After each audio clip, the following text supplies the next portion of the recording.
दोस्तों आज की वीडियो में हम फूल गोभी की खेती की व्यावहारिक जानकारी देने वाले हैं। वैसे तो फूल गोभी की खेती साल भर की जाती है, लेकिन सबसे अधिक सफलता की जो गारंटी होती है वह इसी मौसम में होती है। अगर आप भी फूल गोभी की खेती करना चाहते हैं तो यह समय नर्सरी करने का बहुत ही अच्छा समय है। आप अक्टूबर और नवंबर में नर्सरी की तैयारी कर सकते हैं। इसके बाद आप रोपाई करते हैं तो लगभग यह जनवरी फरवरी के आसपास में आपका प्रोडक्शन शुरू हो जाएगा।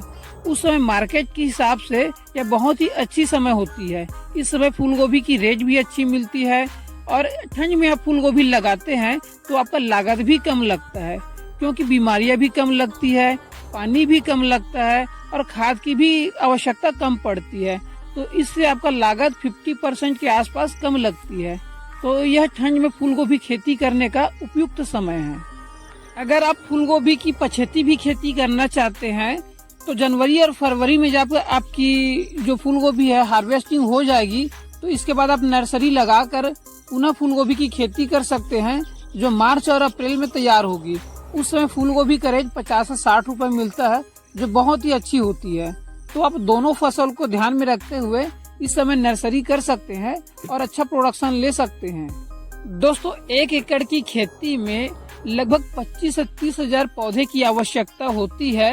अगर आप नर्सरी से ऑर्डर करते हैं तो लगभग 1 से 1.5 रुपए के आसपास में आपको पौधा मिल जाता है। तो इस हिसाब से आपका 40 से 45 हजार के आसपास खर्चा आता है। लेकिन अगर आप स्वयं से नर्सरी तैयार करते हैं तो 15 से 20 पैकेज बीज की आवश्यकता होती है। तो आप इस हिसाब से अपनी तैयारी कर सकते हैं। ठंड के लिए बेस्ट वैरायटी की बात करूं तो आप सिजेंटा का टेट्रिस का चयन कर सकते हैं, सेमिनिस कंपनी के गिरजा लगा सकते हैं, हाईवेज कंपनी की दामिनी का उपयोग कर सकते हैं, सिजेंटा का ही सुहासिनी का भी उपयोग कर सकते हैं, एडवांटा कंपनी का GS85 का भी उपयोग कर सकते हैं।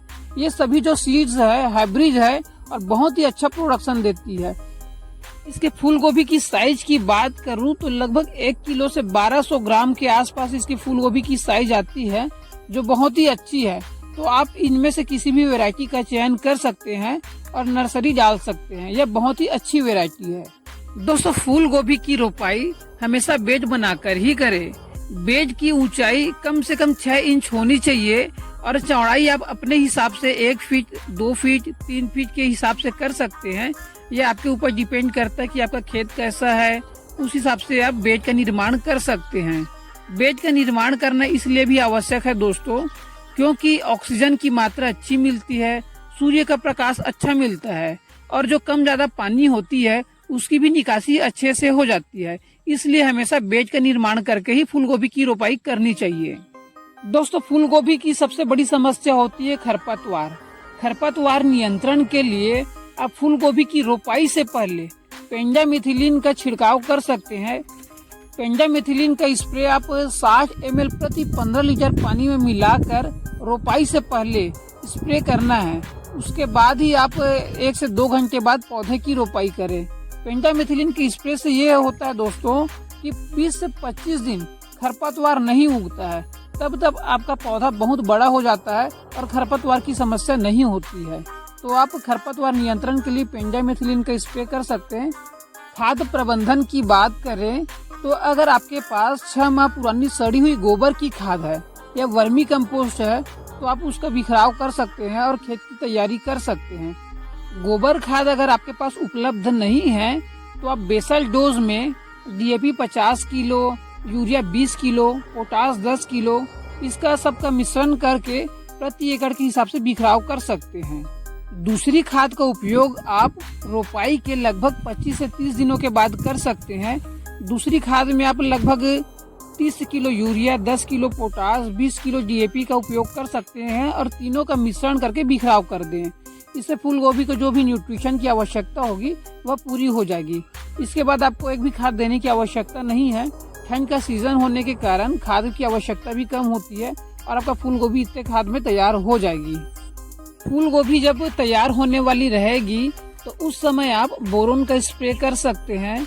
इससे फूल गोभी की चमक बहुत ही अच्छी रहती है और मार्केट रेट बहुत ही अधिक मिलता है। तो आप फूल गोभी तैयार होने की अवस्था में बोरोन का स्प्रे जरूर करें। ठंड में फूल गोभी में रोग और कीट बहुत ही कम लगते हैं। फिर भी आप फूल गोभी में रोग और कीट से बचाव के लिए प्रिवेंटिव में नीम ऑयल का स्प्रे करते रहें, जिससे कोई भी कीड़ा और बीमारी नहीं लगेगी। फिर भी आपके फसल में पत्ती खाने वाली सुंडी, फल खाने वाली सुंडी, इसका प्रकोप हो गया हो तो क्लोरोपाइरीफास साइपरमेथ्रिन का उपयोग कर सकते हैं, प्रोफेनोफास साइपरमेथ्रिन का उपयोग कर सकते हैं, इमामेक्टिन बेंजोएट का उपयोग कर सकते हैं। इसमें से किसी की भी दवाई का स्प्रे करने से यह समस्या दूर हो जाएगी। फूल गोभी की मुख्य समस्या की बात करूं तो उसमें काला सड़न बहुत ही ज्यादा देखने को मिलता है। तो इसके नियंत्रण के लिए आप कार्बेंडाजिम मैंकोजेब के साथ में स्ट्रेप्टोमाइसिन का छिड़काव कर सकते हैं। कार्बेंडाजिम मैंकोजेब को 50 ग्राम और स्ट्रेप्टोमाइसिन को 2 ग्राम प्रति 15 लीटर पानी में एक साथ मिलाकर छिड़काव करते हैं तो काला सड़न की समस्या दूर हो जाती है। फूल गोभी की अन्य समस्या की बात करें तो इसमें तना गलन भी देखने को मिलता है। तो इसके नियंत्रण के लिए आप अमिस्टा टॉप या अडामा की कस्टूडियो का उपयोग कर सकते हैं या 20 ml प्रति 15 लीटर पानी के हिसाब से आप छिड़काव करें तो तना गलन की समस्या ठीक हो जाती है। इसके अलावा डाउनी मिल्ड्यू, पाउडरी मिल्ड्यू की भी शिकायत रहती है। तो इसके नियंत्रण के लिए आप रिडोमिल गोल्ड, कॉपर ऑक्सीक्लोराइड, कवच, कस्टूडियो आदि में से किसी का भी उपयोग कर सकते हैं। इससे यह नियंत्रण हो जाती है।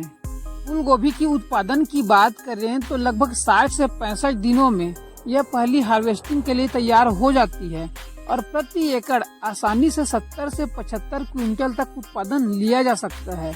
तो यह बहुत ही अच्छी फिगर है और बहुत ही अच्छी उत्पादन है।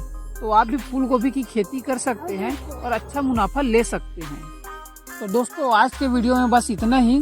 उम्मीद करता हूँ फूल गोभी की खेती आपको अच्छी लगी होगी। अगर अच्छी लगी हो तो चैनल को लाइक करें, सब्सक्राइब करें, शेयर करें। वीडियो को पूरा देखने के लिए आप सभी का बहुत बहुत धन्यवाद।